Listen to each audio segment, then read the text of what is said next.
All right, I'm the Flat Rate Master, and if you're a shop or tech, stop trying to be the hero if you want to make money. So before Super Mario gets into the comments, we're not talking about those problem cars that have been to 14 shops, nobody's been able to fix them. We are going to talk about those cars, but that's not the main point of the video, okay? So just saying. So let's talk about techs and service writers trying to be heroes. And it usually bites the shop in the hiney. What I mean by that is, oh, the customer wants the car, needs the car back today, so we're going to go with these horrible cheap parts that are probably going to wind up having to be warranted or replaced way too quickly. Stop it. Dorman. So many Dorman parts are used in the aftermarket and they're junk. They're all junk. I know supplies being what they are, sometimes you don't have any choice, but the fact of the matter is the more you try to save your customer money, the more it costs the shop. Technicians do the same thing. They will, when they look at a car, they will, instead of writing up the whole car, what they should be writing up, they write up what they think the customer will buy. The service writer, in the same vein, instead of trying to sell everything the car needs in an order that makes sense for the customer, they'll talk about the big things and never mention the little things until they come to pick up the car. That's also a problem. You're trying to be the hero by keeping the price affordable so you get the job. The problem is I will give a great example. Right now, outside the shop is I think 2013 Honda CR-V. Now, due to some marriages, the customer got married and our new service writer couldn't figure out how to find the car history, so he couldn't convert it. So we got a new no history car. Well, I was able to find it because I'm more familiar with our software, our writer, and seen the last time it had been serviced was by Billy.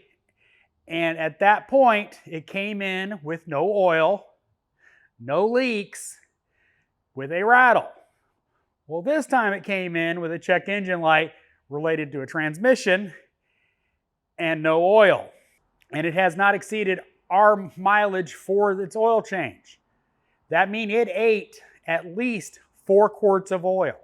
It says in the ticket, bare minimum for this customer, they're driving it to Arkansas. Well, the bare minimum would have been fix the transmission issue, pressure switch, no big deal, and do an oil change on it. Would have fixed the issue. The right call is that engine either needs to be replaced or re-ringed because it's consuming too much oil. I mean, yeah, I could probably put a PCV valve in it and it might help it a little bit, but 4 quarts in 5,000 miles is a lot. Chances are it's not in the best interest of the customer for me to do that. The best interest of the customer is to know up front that it needs an engine. Now, they can do whatever they want with that information. They can, tell us to do the oil change, put the switch in for the transmission and ship it out. But that's not the information they need to make an informed decision about that vehicle. And that's one of the things a lot of service writers especially do, is they make those decisions for the customer. Now, Chris, our new service writer, he informed the customer, it needs an engine. He did the right thing because that's what he needs to do. It's the right thing for the customer.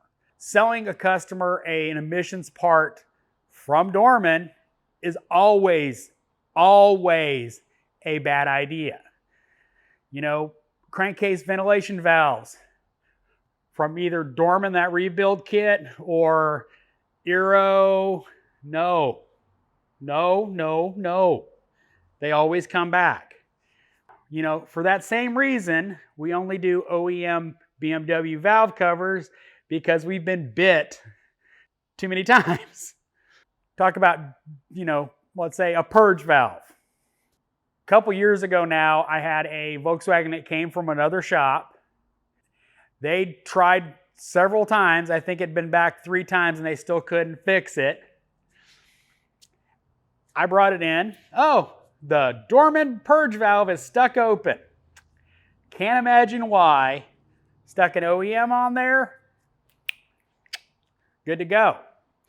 And that's what I mean is, yeah, you can get the aftermarket piece of junk today, but is that really fixing the car right for the customer in the long term? Yeah, I know sometimes dealer parts are a day out, 2 days out, depending on your situation. You know, for us, we can get a Bosch purge valve from Worldpac. No big deal. But you're worried about a customer getting their car back the same day. You should be worrying about making sure that car doesn't come back. I hate comebacks. Every time I have one, and again, if anybody says they don't have comebacks, they're full of it. Everybody has something come back.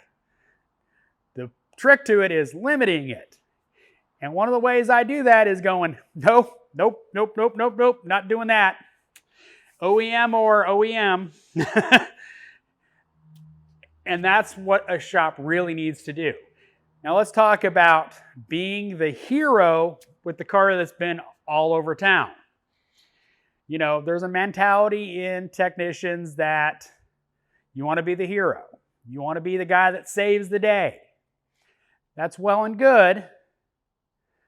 But shops, in order to make money, need to charge for it. If you're told at the front counter, it's been to several shops, 1 hour should not be an option. For you to take that car in, you need to have at least 2 hours authorized and more authorized after that. Minimum is going to be 2 hours. Don't try to be a hero and lose money.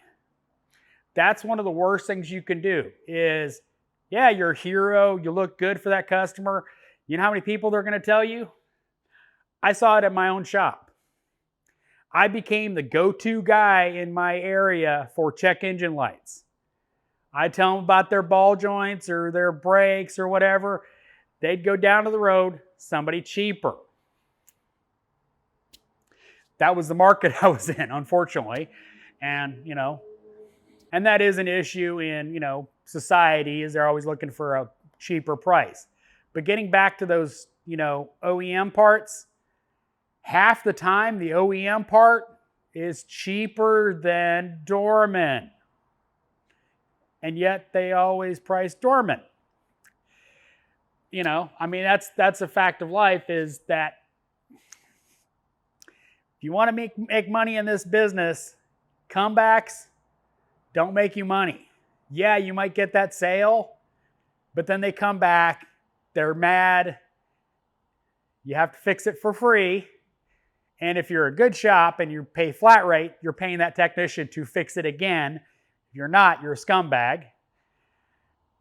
Quit trying to be the hero and get the parts that the car needs, not the stuff you can get today because it's got to go today or we lose the shop.